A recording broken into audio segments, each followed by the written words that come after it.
Di awal tahun ini, Yusuf Kala dalam acara Halal Bihalal Ikatan Cendekiawan Muslim Indonesia alias ICMI di Hotel Borobudur 12 Mei kemarin ngebikin statement mengejutkan di mana dia bilang Tionghoa Indonesia itu cuman 4,5% dari populasi Indonesia, tapi bisa menguasai 50% perekonomian Indonesia. Kok bisa ya? Dacia nih hao, nama aku Intan, selamat datang di channel aku, Dynasty. Buat teman-teman yang nungguin kaos reflektif rainbow ini sudah available ya, sudah bisa di check out via Shopee dan Tokped. Ini custom marga teman-teman sendiri. Jadi ini marganya Intan nih. Andai kata mau full name juga bisa. Peletakan juga bisa di dada, bisa di punggung. Mau berupa kalimat pun, WA ini juga bisa. Reflektif rainbow ini kalau di tempat yang agak gelap dan kena cahaya, hasilnya itu keren banget. Rainbow-nya itu bisa keluar. Selain reflektif rainbow, untuk custom marga ada juga varian glow in the dark sama warna emas. Buat teman-teman yang suka model simple-simple, ada juga yang hancurnya warna putih. Open PO sampai 10 September.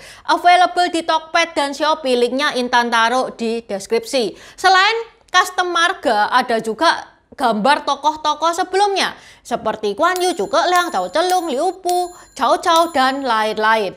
Okay, let's start. Kita di Indonesia, penduduk Tionghoa itu hanya 4,5%, tapi menguasai ekonomi lebih 50%. Kenapa mereka kaya? Karena mereka kerja keras dan cerdas menguasai pasar. Karena dia tidak salah, karena dia bekerja keras dan cerdas. Yang salah kita ini. Kalau JK bisa ngomong gitu guys di depan khalayak banyak, pasti data-datanya JK itu ada sumbernya. Nggak mungkin itu berita hoax, itu nggak mungkin. Tapi di video ini Intan nggak ngebahas tentang JK ya, tapi lebih ke arah kenapa etnis Tionghoa yang merantau kok banyak yang sukses. Bukan cuma di Indonesia, di negara lain itu juga. Padahal saat etnis Tionghoa itu merantau di negara manapun, rata-rata sebagian besar mereka itu miskin-miskin. Ngerjain apa saja supaya bisa hidup. Entah jadi petani, nelayan, buruh. Sekarang hasilnya di Indonesia, Taipan itu didominasi oleh etnis Tionghoa. Kok bisa ya? Ini tidak terlepas dari jasanya Konfusius. Konfusius itu tokoh yang sangat dihormati oleh etnis Tionghoa. Etnis Tionghoa itu sejak dulu-dulu kala, sejak zaman ratusan itu sudah memegang ajaran Konfusius. Di sekolah pun sejak zaman dinasti-dinastian itu sudah diajarkan untuk menghafalkan ajaran-ajaran Konfusius.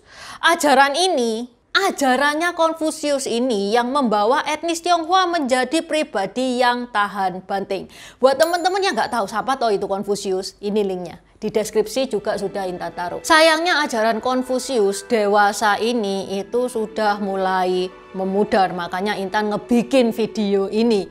Secuil dari ajaran Konfusius yang diterapkan oleh leluhur kita, ini bagus banget buat diterapkan ke anak cucu kita. Disclaimer ya guys, terlepas dari agamanya teman-teman, semua bisa menerapkan ajaran Konfusius ini. Teman-teman sudah melihat sendiri, ajaran Konfusius itu sudah teruji oleh waktu, buktinya juga sudah banyak. Ini bukan video ajakan untuk pindah agama. Bukan ya, ajaran Konfusius bisa diterapkan di semua agama. Apa sih ajaran Konfusius yang menjadi pedoman leluhur-leluhur kita? Intan cuma spill sedikit ya guys ya. Nggak mungkin Intan spill semuanya, nggak mungkin. Ajaran Konfusius itu berbuku-buku. Kalau Intan spill di sini semua, bisa-bisa durasinya video ini 24 jam. Intan spill dari quote yang paling terkenal dulu ya, yaitu Qian li zhe xing se yi zhu xia, yang dalam bahasa Indonesianya berarti perjalanan 1000 mil dimulai dengan 1 langkah. Ini quote yang menekankan perlunya mengambil tindakan.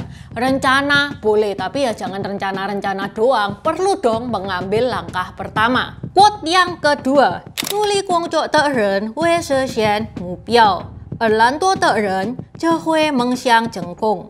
Ini kalau diterjemahkan bahasa Indonesia, orang yang rajin bekerja akan mencapai tujuannya, sedangkan orang malas hanya bermimpi tentang kesuksesan. Dari sini jelas banget ya kalau Confucius ini sangat menekankan pentingnya tindakan. Mimpi boleh, tapi setelah bangun tidur ya lakukan usaha untuk menggapai mimpimu. Kurang lebih kayak gitu. Quote yang ketiga, 坚强的竹子会弯曲，但不会断裂. Ini kalau diterjemahkan dalam bahasa Indonesia, bambu yang kuat melengkung tapi tidak patah. Ini Confucius mengajak kita belajar dari bambu. Bambu itu guys, kalau kualitasnya bagus, dia itu bisa melengkung loh, tapi nggak patah. Bambu ini mengajarkan kita kepada ketahanan dan kelenturan yang kuat dalam menghadapi segala tantangan. Misalkan ya Intan kasih contoh di dunia modern ini kan sudah jadi era digital. Mungkin banyak teman-teman yang dengar ya, teman-teman yang punya usaha toko itu mengalami omsetnya itu mengalami pengurangan. Oh, pantang menyerah Cik Intan, toko tidak boleh ditutup.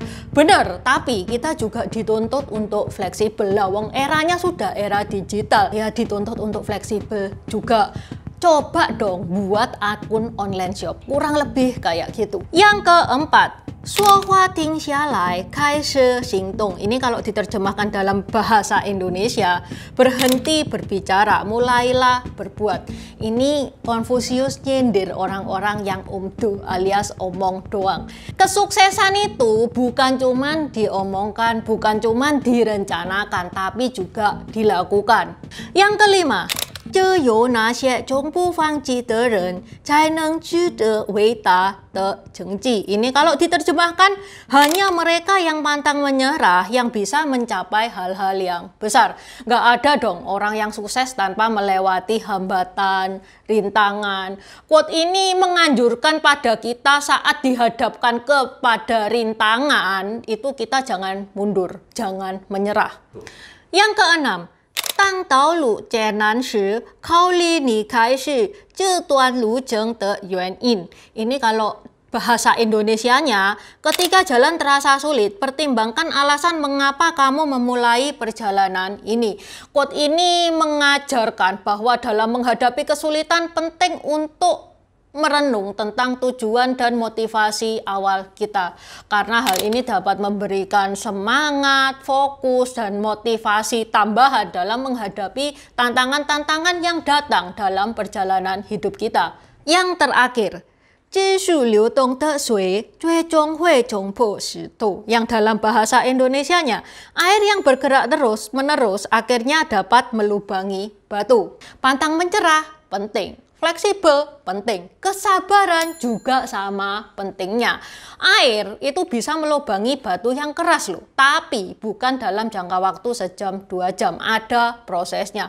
Confucius di quote ini mengajarkan kita itu untuk bersabar pada proses menuju kesuksesan. Banyak banget pepatah-pepatah Confucius tentang kerja keras, kegigihan itu banyak banget, sehingga ini sudah mendarah daging di sebagian etnis Tionghoa. Mental ini, tapi sayang banget guys, mental ini di zaman sekarang sudah mulai luntur. Itu tadi prinsip-prinsip ya yang diajarkan oleh Confucius. Praktek di lapangan itu kayak gimana? Tahu nggak guys, cindo-cindo kaya yang tahun 50-an itu loh guys, rumah ya biasa-biasa saja, baju juga belinya di pasar, tasnya juga biasa-biasa, apa itu Louis Vuitton? Nggak tahu, tapi tabungan mereka itu banyak. Kontra banget dengan Crazy Rich, terutama Crazy Rich yang muda-muda nih ya zaman sekarang. Duit dari bokap tapi pamer terus di medsos. Dan sudah menjadi stereotip kalau cindo itu pelit. Untuk ngeluarin duit 100 perak itu pikirnya itu pakai rumus Einstein, Pythagoras, Archimedes keluar semua. Tapi Intan yakin yang nonton video ini gak ada yang pelit. Buktikan teman-teman tidak pelit dengan mengklik tombol Saweria di deskripsi. Nah, pelit ini sebenarnya ya guys ya, itu juga jadi pemikiran. Apakah memang benar ada korelasi antara pelit, dan kesuksesan. Juga sejak kecil, Cindo-Cindo itu diajarkan untuk menabung. Intan mau sharing ya pengalamannya Intan. Pas Intan kecil itu Intan dibeliin celengan tanah liat. Terus dikasih sangu, itu 300 perak per hari.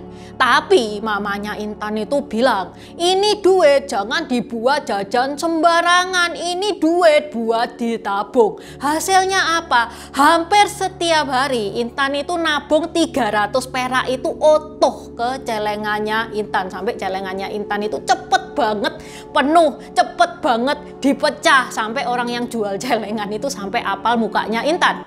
Ya kalau nabung ini memang ada korelasinya ya sama kesuksesan. Tapi jangan semua dong ditabung. Ada juga yang diputer buat usaha.